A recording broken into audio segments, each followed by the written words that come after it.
You know, we're always being told that the future is this perfectly controlled environment, right? All managed by smart thermostats that know what we want before we do. But what if that whole modern idea of comfort is just completely wrong? Especially for the kinds of older buildings that millions of us actually live in. Let's dig into that. Just think about your own place for a second. Your bedroom, the living room, the kitchen.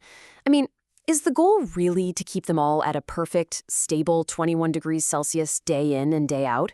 Because honestly, that's the ideal we're all being sold. Yeah, that's the modern comfort myth right there. It's this one-size-fits-all solution that promises us ultimate comfort and supposedly the best possible energy efficiency. But a really fascinating study out of Belgium suggests that real life, especially in older homes, tells a totally different story. So, to get to the bottom of this, researchers went right inside these old historic homes in Belgium. I mean, this is a place where the past isn't just locked away in a museum, it's literally where people live. And that creates this really interesting tension between old buildings and our new expectations. And we're not talking about a small number here. This is a huge deal. A staggering 40% of all buildings in Belgium were built before 1945. This isn't just a handful of old houses we're talking about. This is a massive chunk of the country's housing.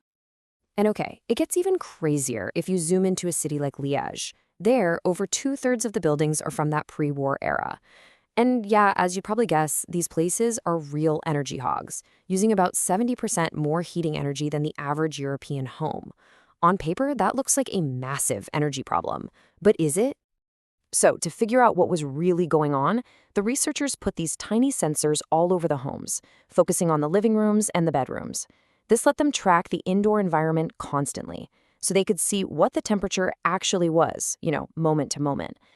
And what they found, well, the data they pulled from those sensors, it basically turns everything we think we know about home heating on its head.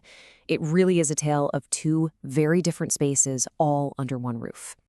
See, the real story here wasn't about the house versus the cold outside. Nope, it was a battle happening inside the house. The living room versus the bedroom. People were treating these two rooms in completely different ways. And this graph just lays it all out perfectly. So check this out. This is from a typical winter. That green line, that's the living room. See how it shoots up in the evening? That's when people are home, they're active, they're using that room. But now, look at that blue line. That's the bedroom. It just stays cool consistently. And if the graph wasn't clear enough, this table just spells it out. In the evening, when everyone's home and hanging out, the living room is nice and toasty, somewhere between 18 and 24 degrees. But the bedroom? Whoa.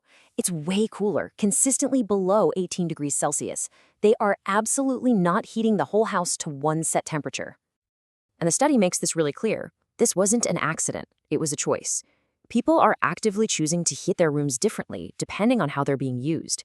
This is strategic, it's not sloppy.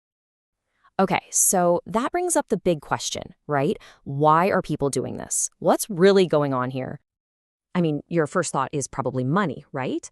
They're just trying to save a few bucks on those huge heating bills. And look, that's definitely part of it, but it is not the whole story, not even close. The real reason, it turns out, is something deeper. It's about how people intuitively adapt to the physical reality of the building they're actually living in. Okay, so a huge piece of this puzzle is this concept with a kind of nerdy name, radiant temperature asymmetry. But you totally know this feeling. It's when you're sitting in an old house and the front of you is getting blasted with heat from a radiator, but your back feels like it's in a freezer because it's next to a cold wall or a drafty window. A thermostat can't tell you about that kind of discomfort. So what do you do in that situation? Well, you adapt. You don't just mindlessly crank up the thermostat. No, people are smart about it. They'll pull the curtains shut, throw on a warmer sweater, maybe plug in a little portable heater for that one cold spot, or hey, they just move to the room that's already warm, the living room. They're actively managing their own comfort. And all this real-world behavior, it creates this massive clash. A clash between the theoretical rules of modern energy standards and the actual reality of living in these homes. You see, our modern standards are pretty much all built on one big assumption, that we heat every single room uniformly all the time. But the reality, as we've seen, it's strategic, it's zoned. People are heating the space they're in, not the entire building. Which of course brings us to the million-dollar question. According to all our modern metrics, these homes should be miserable, right? These temperature swings, these cold bedrooms, people must be uncomfortable. But are they really? Well, this is where it gets really good. The researchers did something simple. They just asked people, hey, are you comfortable? And the answer they got back is a real shocker. That's the number, 88%. A full 88% of the people living in these supposedly unacceptable conditions said, yeah, I'm comfortable. They'd adapted their lives to their homes, and they felt just fine. This flies in the face of what the standards would predict.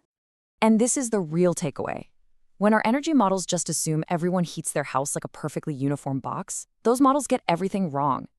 They underestimate how comfortable people can actually be, and they wildly overestimate how much energy you'd save from renovations, because they're based on a fantasy, not on how people actually live.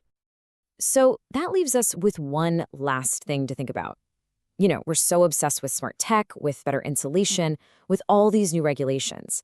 But what if the real key to energy efficiency isn't just about the technology we put in our walls? What if it's more about understanding the incredibly clever and adaptive people living within those walls?